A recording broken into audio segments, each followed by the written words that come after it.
Vinicius junior পেলে নেইমারের দেশের এই 22 বছরের ছেলেটা পায়ে বল পেলেই বিপক্ষের ঘাম ছুটিয়ে দেয়। কিন্তু তাতে কি, রিয়াল মাদ্রিদে খেলা ভিনিসিয়াস জুনিয়রের গায়ের রং কালো যে, সেই কারণেই স্টেডিয়ামে বসে থাকা 50,000 দর্শক ভিনিসিয়াস তোর মৃত্যু চাই বলে অনবরত স্লোগান দিতে থাকে। কখনো আবার তাকে বাঁদর বলে ডেকে ওঠে হাজার হাজার দর্শক। আবার অনেকে এক ধাপ এগিয়ে ভিনিসিয়াসের দিকে ছুঁড়ে দেয় কলা। ব্রাজিলের বস্তিতে আধপেটা খেয়ে খেলতে নিঃসন্দেহে কষ্ট হতো ভিনির, কিন্তু 50,000 লোক তারস্বরে ভিনি একটা বাঁদর বলে চেঁচিয়ে যাচ্ছে, এই কষ্টের সঙ্গে কোনো কিছুরই তুলনা চলে না।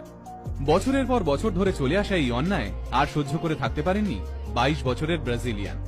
বাধ্য হয়ে প্রতিবাদ করেন। আর কি অবাক কাণ্ড, বর্ণবিদ্বেষী মন্তব্যের বিরোধিতা করার জন্য তাকেই লাল কার্ড দেখিয়ে মাঠ ছাড়া করলেন রেফারি।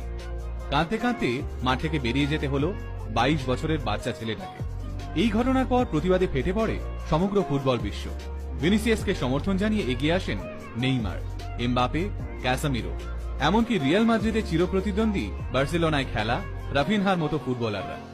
এদিকে ব্রাজিলের প্রেসিডেন্ট স্বয়ং জানিয়ে দিয়েছেন, ভিনিসিয়াসের বিরুদ্ধে কোনো বর্ণবিদ্বেষী মন্তব্য দেখতে পেলেই কড়া ব্যবস্থা নেবে ব্রাজিলের সরকার। ঠিক কি কারণে একজন 22 বছরের ব্রাজিলিয়ানের জন্য সারা পৃথিবী তোলপাড়, আসুন আজকে সেই কাহিনী জেনে নিই। ব্রাজিলের সাও গাঞ্জালো বস্তি। স্কুলে যাওয়া তো দূরের কথা, ছোট ছোট বাচ্চারা এখানে রাস্তায় দাঁড়িয়ে মাদক বিক্রি করে। প্রয়োজন পড়লে বন্দুক বের করতেও ভয় পায় না এই বাচ্চারা।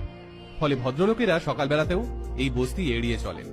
এইরকম এক বস্তিতে জন্ম হয় ভিনিসিয়াস জুনিয়রের। ছোট থেকেই ভিনি জানতেন এই বস্তি থেকে বেরোনোর একটাই পথ, আর তা হলো ফুটবল। মা বাবা যা আয় করেন তাতে সংসারের সবার ঠিক করে খাবারই জোটে না, তাই আধপেটা খেয়ে এই সকাল থেকে মাঠে পড়ে থাকতেন তিনি।